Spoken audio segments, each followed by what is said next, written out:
Сегодня мы разберем, какие бывают виды лука и как правильно его выращивать, сажать сразу в грунт или все-таки на рассаду. А еще я раскрою пару секретов, как вырастить такие крупные сочные головки репчатого лука, что все вокруг позавидуют. А в конце вас ждет приятный бонус – отличный рецепт освежающего овощного супа из лука-порея.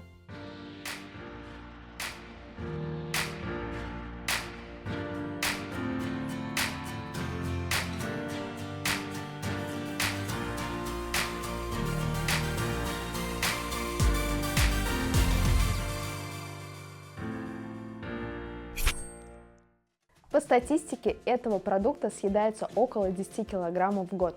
И не зря, ведь этот продукт содержит в 10-15 раз больше витамина С, чем лимон. С вами Анна Акинина и программа «Жизнь с нетипичным фермером».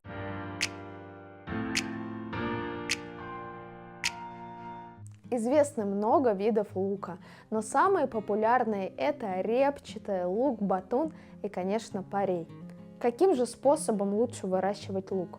Использовать рассадный метод, готовый севок или, может быть, сеять семена прямо в грунт? Давайте разберем все три способа. Если летом вы хотите собрать урожай лука на перо, то можно посеять семена прямо в грунт. Для этого используйте семена лука-батуна. А вот если вы хотите вырастить большую и крепкую луковицу, то я рекомендую использовать рассадный метод или выращивать севком. У рассадного метода довольно-таки много преимуществ. Во-первых, вы можете выбрать понравившийся вам сорт или гибрид. И выращивать таким методом гораздо выгоднее, чем использовать лук-севок. Давайте определимся с выбором емкости для выращивания лука. Если вы сеете в отдельную емкость, не забывайте делать дренажные отверстия, чтобы уходила лишняя влага. Высота такой емкости должна составлять не менее 10 сантиметров. Если вы используете для выращивания кассету, то сажаем по одному растению на одну емкость. Не делайте очень загущенные посевы, ведь для лука необходимо питание. А многие дачники забывают о подкормках, думая, что лук вырастет и сам. И дальше начинаются основные проблемы. В рассаде лук желтеет, обваливается, ложится вот таким вот образом на бок, и дачники начинают стричь лук. Конечно, такой способ имеет место быть. Так вы можете сохранить рассаду лука намного дольше. Но стрижка никак не сказывается на росте лука и на дальнейшем развитии головки. Поэтому, чтобы ваш лук не опал, мы его сажаем довольно-таки редко и хорошенько подкармливаем.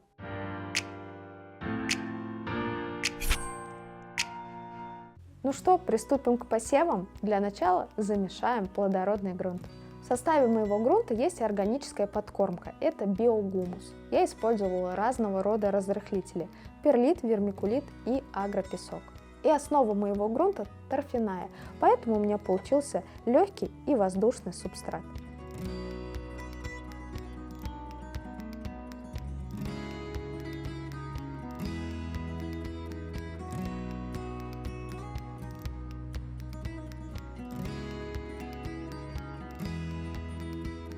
Грунт я буду обрабатывать биофунгицидом. Я использую биогрунт от компании Steam Garden.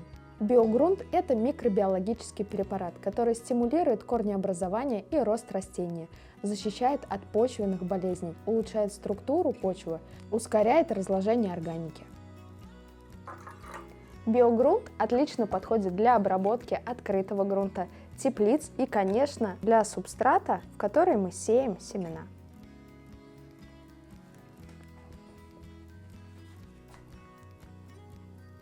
Из луков мне нравится выращивать лук-порей Матейка, очень вам рекомендую, сегодня посеем его вместе, и лук на репку Exhibition из-за его гигантских размеров. Я очень долго искала гибрид, чтобы стебель лука был довольно-таки объемный. Лук-порей в средней полосе не набирает больших размеров, но Матейка обязательно вас порадует. И обратите внимание на семена.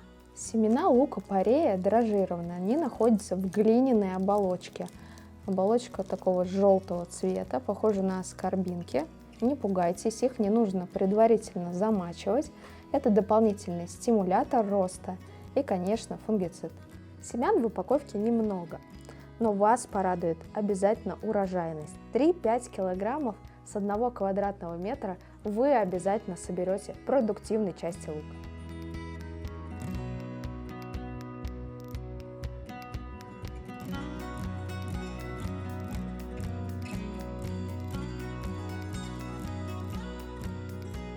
Семена лука мы обязательно присыпаем грунтом, примерно полсантиметра сверху. Семена лука-порея и лука на репку очень туго всхожие, поэтому их рекомендуют заранее замачивать. Я сею без замачивания, сразу сухими семенами, но обрабатываю стимулятором роста. А в качестве стимулятора я люблю использовать суспензию хлореллы, потому что это натуральный препарат, который дополнительно увеличивает плодоношение и урожайность, и, конечно, активизирует и оздоравливает почвенную микрофлору. Обязательно накрываем пленкой, чтобы создать парниковый эффект. И давайте поговорим еще о сроках посева.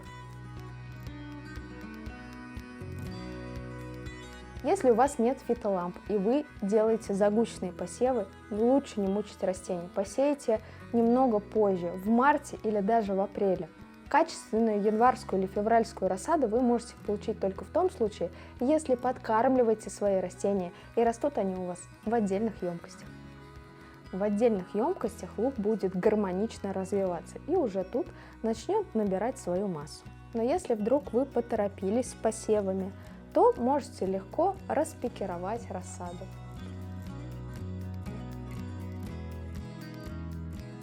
Для этого нужно постричь лук, чтобы он был высотой примерно 10 сантиметров, и это для удобства пересадки.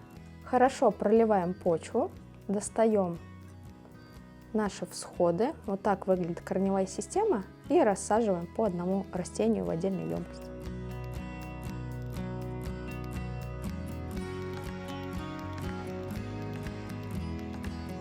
Чтобы увидеть больше познавательных и увлекательных роликов про огород, рассаду и, конечно, стройку, я приглашаю вас в свои социальные сети YouTube и ВКонтакте.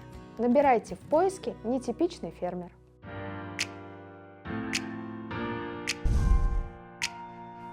Что приготовить из репчатого лука, я думаю, вы все и так знаете, а вот вкусный и полезный рецепт из лука-порея я вам сегодня покажу и расскажу.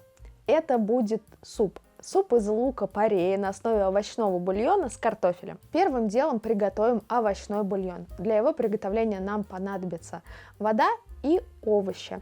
Режем овощи на небольшие брусочки. Слишком мелко не нужно резать, а то получится каша, а не прозрачный бульон.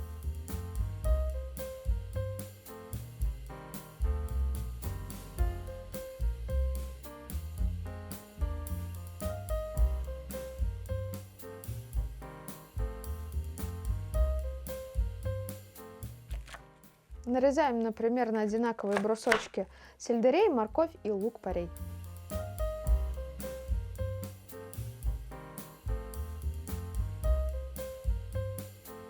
Из порея я использую светлую часть, которая находится ближе к земле.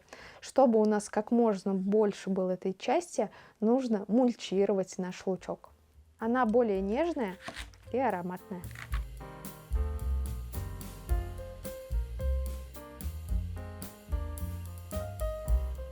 Еще в бульон мне очень нравится добавлять яблоко. Если никогда не варили куриный, мясной или овощной бульон с яблоком, обязательно попробуйте. Можно добавить либо половинку, либо целое яблоко.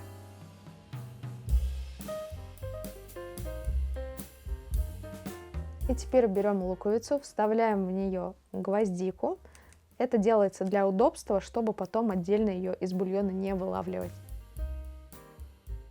А сейчас я покажу вам классный лайфхак. Чтобы другие специи тоже у нас не плавали в кастрюле, мы завернем их в лист лука-порея. Я возьму петрушку. Как хорошо, когда специи любимые растут прямо на кухне. Возьму несколько веточек тимьяна. Ой, какой ароматный. И лавровый лист. Складываем специи. От петрушки я использую стебли. Они очень ароматные. И заворачиваем.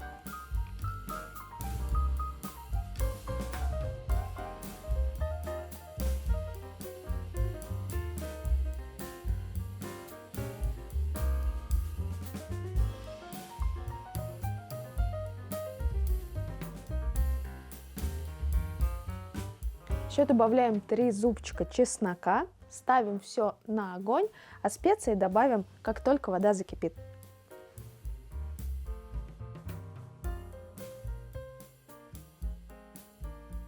Пока варится наш овощной бульон, будет он вариться примерно 50 минут. Кстати, вам совет, если вы варите такой бульон, варите сразу 5 литров на 2 раза. Остальную часть можно заморозить. А сейчас мы займемся с вами приготовлением самого супа. Нужно порезать мелко чеснок и лук-порей.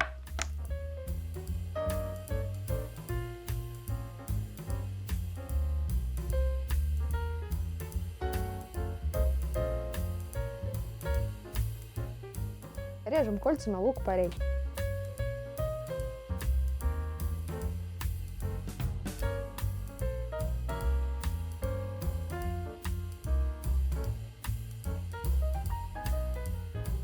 Разогреваем сковороду, добавляем в нее оливковое масло и немного сливочного.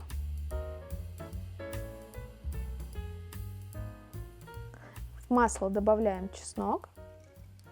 Чеснок в масле раскрывает свой вкус и аромат. Смотрите только, чтобы не подгорел.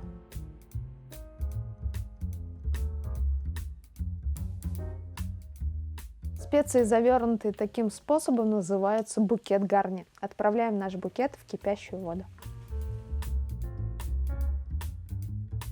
И отправляем наш лук-порей.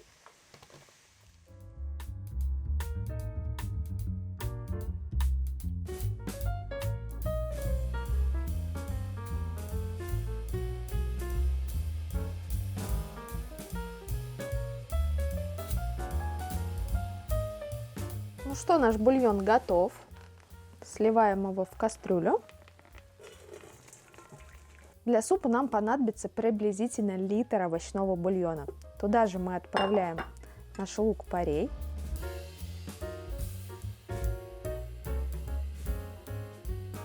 Добавляем полкило картофеля.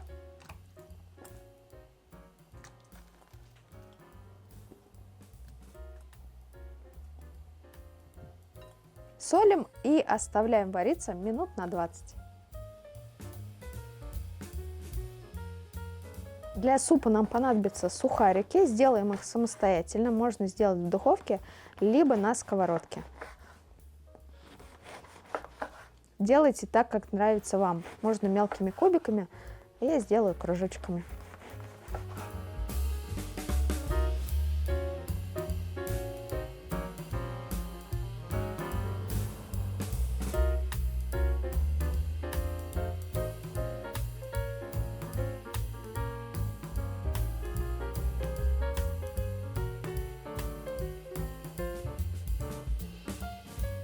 Ну что, берем блендер и все тщательно перемалываем.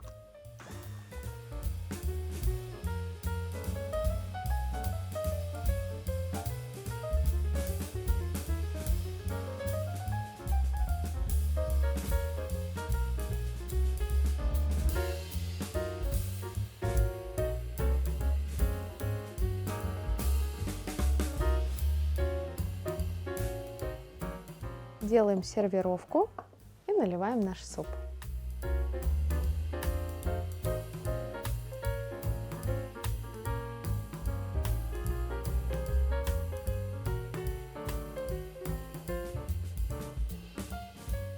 В суп добавляем сливки по вкусу. Украшаем нашим сухариком и веточкой базилика.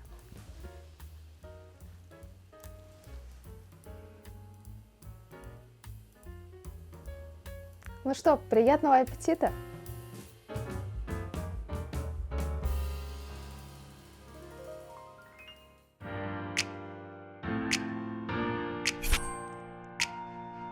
На этом все. Теперь вы знаете все мои секреты о выращивании лука.